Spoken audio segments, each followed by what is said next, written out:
Hey everyone, I'm Derek and welcome back to my video presentation series. Today we'll be talking about social activism and veterans' mental health. In today's video, we'll be starting with learning the vocabulary and getting active about activism. We'll be understanding the battle within and identifying injuries that we can't see with our soldiers and our veterans. We'll be moving on to talk about PTSD and other invisible wounds and other mental health issues that our current veterans are facing. We'll talk about support systems and pathways to healing. And then we'll move on to the actionable steps using the steps process to show how we can make a difference in our communities. And then lastly, we'll sum it all together with our conclusion. So for starters, what is activism? Well, activism is the practice of taking action to bring about social, political, economic, or environmental change. The key points of activism are that the purpose is to address and improve issues that we can see around us and how we can help others see those same issues and then motivate them to also want to create a positive change. Activism can take many forms, including protests, awareness campaigns, community organizing, and online advocacy. The relevance to veterans' mental health is that advocating for better mental health support for veterans is a form of activism that will help veterans now and in the future. Understanding the mental health crisis that we're in today. The truth is that most active duty soldiers and veterans have not been deployed to war zones, yet they still face many significant mental health challenges. The leading contributors to the crisis are high stress environments, the intense physical and mental demands of military training, the long hours, and everything else that our soldiers deal with contributes to chronic stress. The next leading contributor is separation from family. Frequent relocations, PCS cycles, and extended periods away from loved ones, such as deployment, lead to isolation and emotional strain.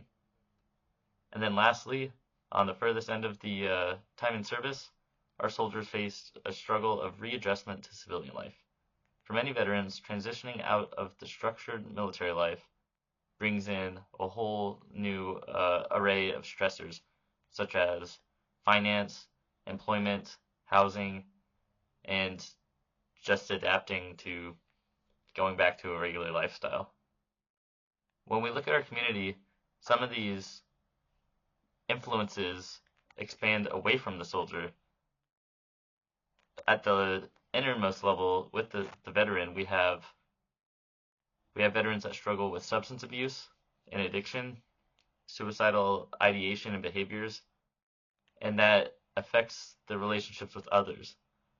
And it's difficult for them to be able to find others that will help them cope with incidents that occurred in the military, things that they had seen during missions, and just the whole array of everything else that they have to deal with. Some of the community struggles that we see with our veterans are the homelessness crisis and the social influences in other high-risk communities.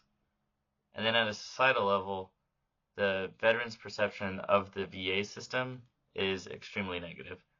And so we'll see that in a lot of public voting or federal funding issues, there comes a controversy when it comes to how much federal funding is going to go towards these veteran support systems. Moving on to some of these, identifying some of these issues, the mental health disorders are among the most treated conditions within the U.S. Department of Veterans Affairs healthcare system. To expand on that, we often think about injuries being something that physically inhibits somebody, such as maybe an explosion that caused somebody to lose a limb, or somebody injured their back or their legs during some exercise or mission. But the truth is that the majority of injuries are injuries that we can't see. Some of those include PTSD, depression, anxiety disorders, TBIs, substance use, adjustment disorders, sleep disorders, and suicidal ideation and behavior. Some of these issues contribute to one another, such as PTSD contributing to alcoholism to cope, leading back to other substance use disorders, and then that contributing to sleep disorders and possibly ideation.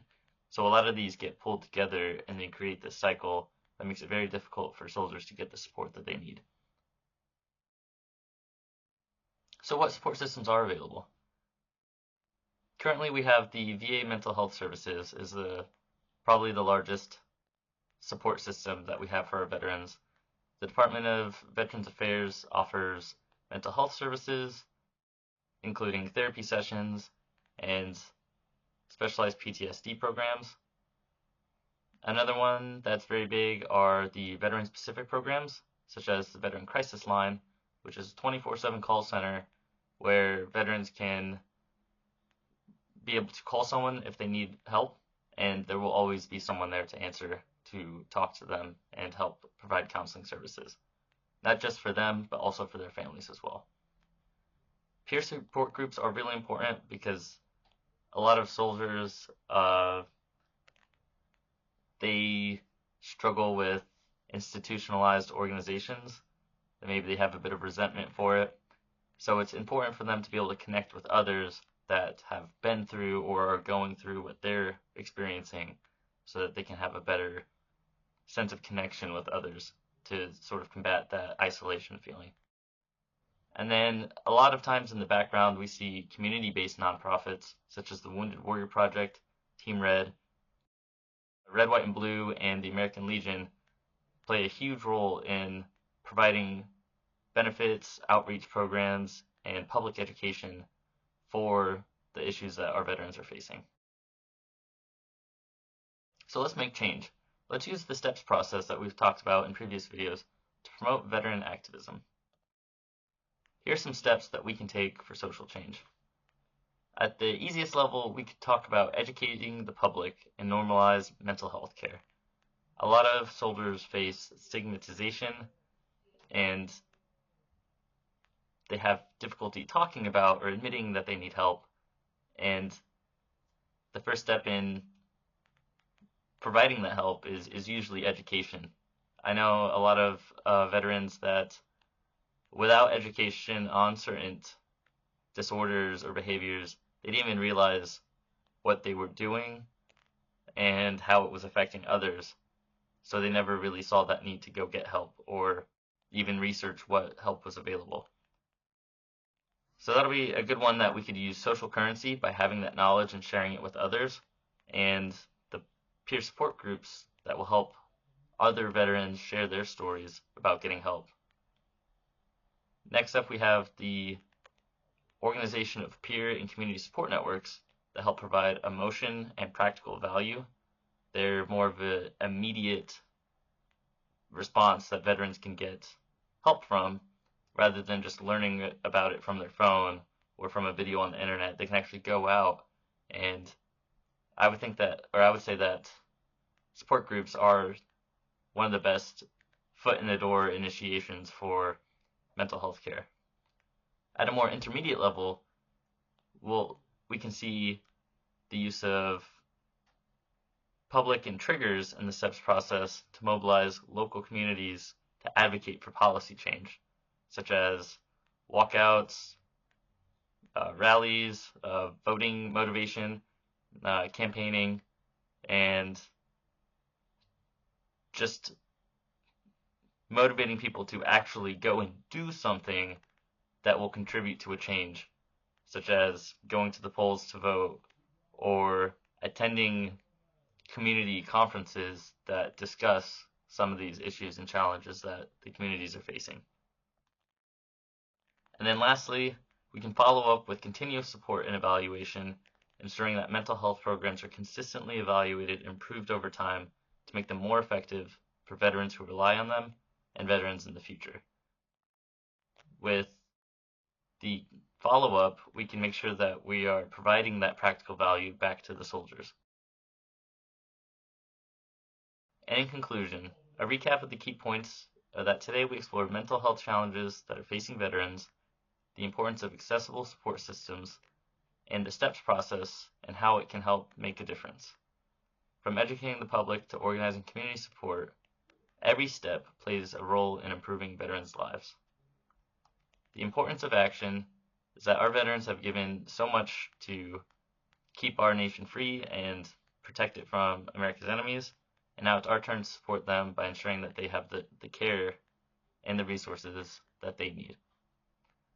And in this call to action, whether it's by volunteering, advocating for better policies, or simply listening, each of us can play a role in supporting the veterans in our communities. Thanks for watching, and if you enjoyed this video, be sure to like, subscribe, and check out the resources linked below. Together we can make change. Thank you.